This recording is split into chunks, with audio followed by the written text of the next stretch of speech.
So, to close out the month of July, I'm just going to vent my frustrations regarding some things that are more irritating than a shopping cart with one wheel fighting for its life. More irritating than a mosquito in your ear canal after lights out. Greta Thunberg with a bullhorn. Liberals whining about capitalism into their latest iPhone. Minnesota. Leonardo DiCaprio lecturing climate change from his private jet. Muslims in America. Anthony Fauci's diary. Ben Crump. Dried dog shit in the tread of your shoes. Kamala Harris behind a microphone. A facts checker allergic to facts. Gavin Newsom's wife. Social media influencers. Elliot Page explaining masculinity. Zohran Mamdani's theories on economics. You get the drift.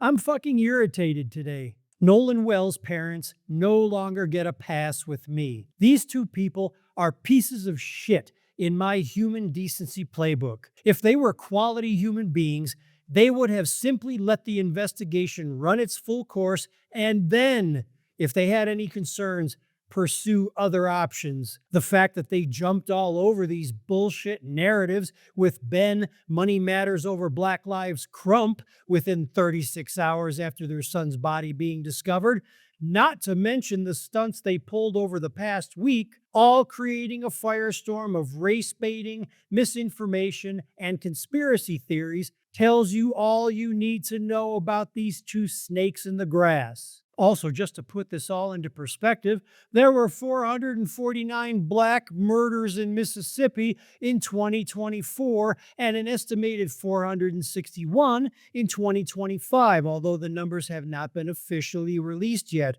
for 2025.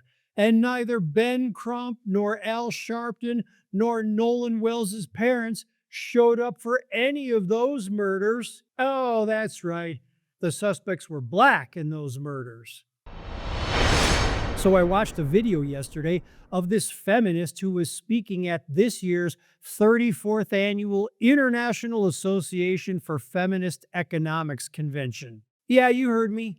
Feminist economics. Apparently that's a thing. I had to look it up out of morbid curiosity, because apparently the cost of a jar of jalapeno stuffed olives affects feminists more than it does the rest of us. So what exactly is feminist economics? Let me enlighten you. Feminist economics is a critical field of study that broadens traditional economic theory by examining how monetary power and social structure shapes economic life for females. Are you fucking kidding me with this bullshit? Anyway, this dehydrated camel toe went on to say that she circumvented the patriarchy by recently ditching her father's last name and legally adopting her mother's last name. Yeah, your grandfather's last name, you fucking retarded cunt.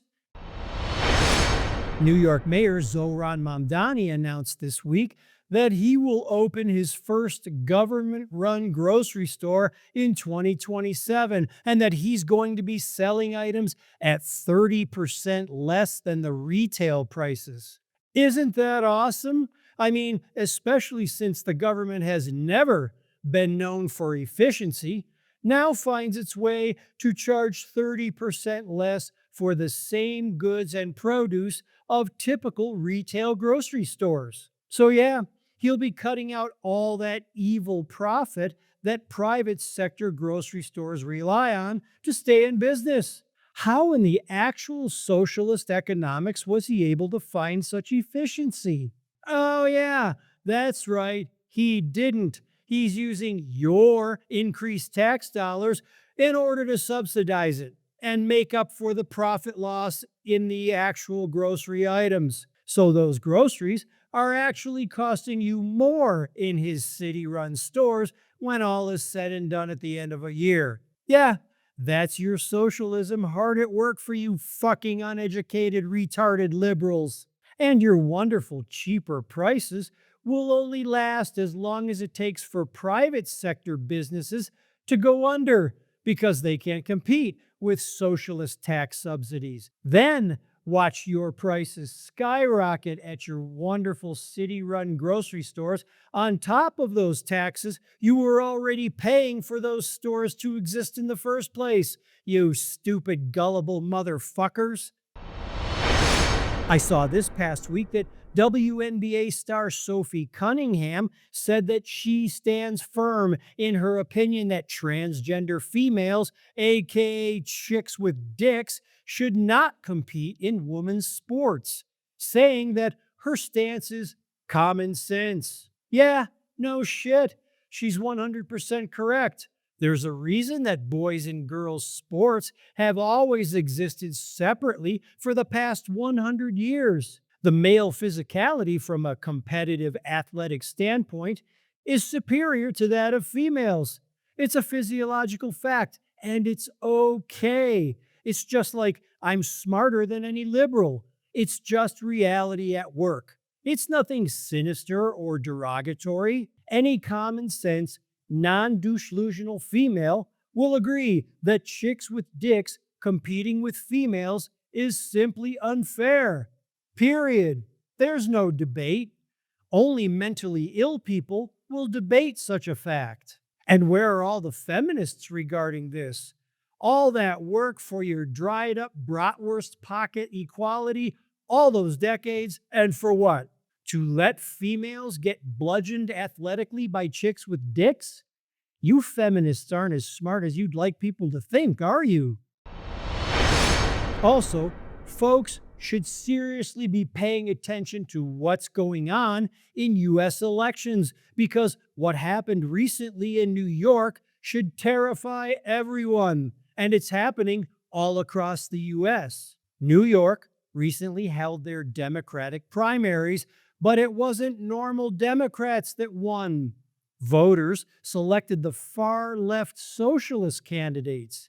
These candidates were all backed by Zohran Mamdani, which New Yorkers have yet to realize is New York's political antichrist. One of the elected candidates said that she would use the American flag to wipe if she forgot a napkin. This toxic cunt co-founded a group at Columbia University whose stated mission was the complete eradication of Western civilization. Another Muslim elected candidate won on her promise of granting citizenship and voting rights to illegals, using your tax dollars for transgender surgeries, and the elimination of private insurance in lieu of fully government-run healthcare. Communist! Another raghead Muslim bitch also won a New York State Assembly seat.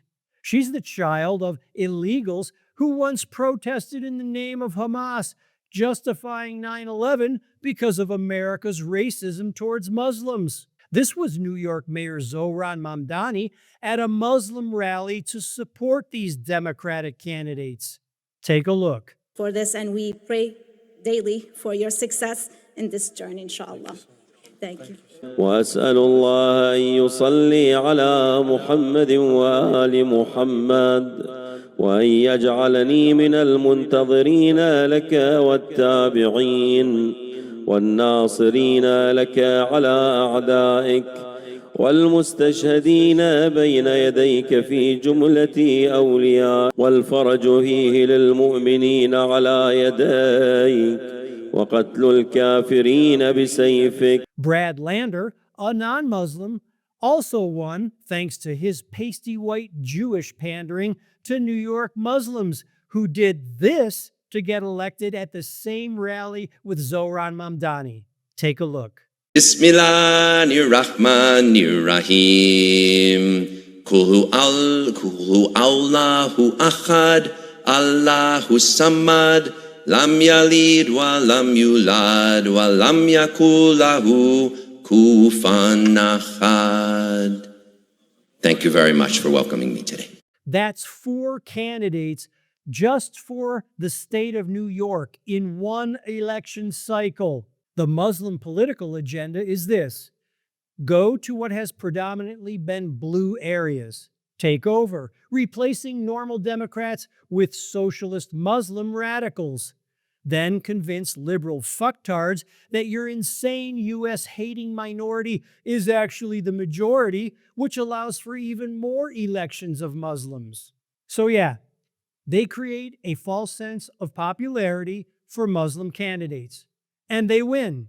As they win, they pretend that the minority is the popular majority and convince retarded young people to continue voting for them. Politicians like Zohran Mamdani, Ilhan Omar, Rashida Tlaib, Hakeem Jeffries, Andre Carson, Keith Ellison, Latifah Simon, Ghazala Hashimi, Abdullah Hamoud, and so many others across the U.S.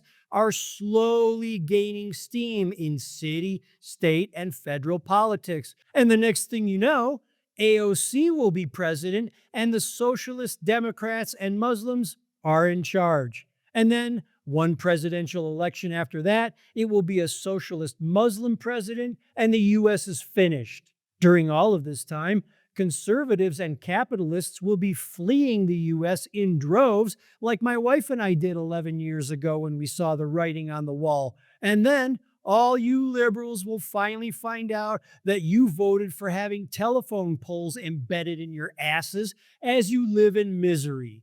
Wake the fuck up, America.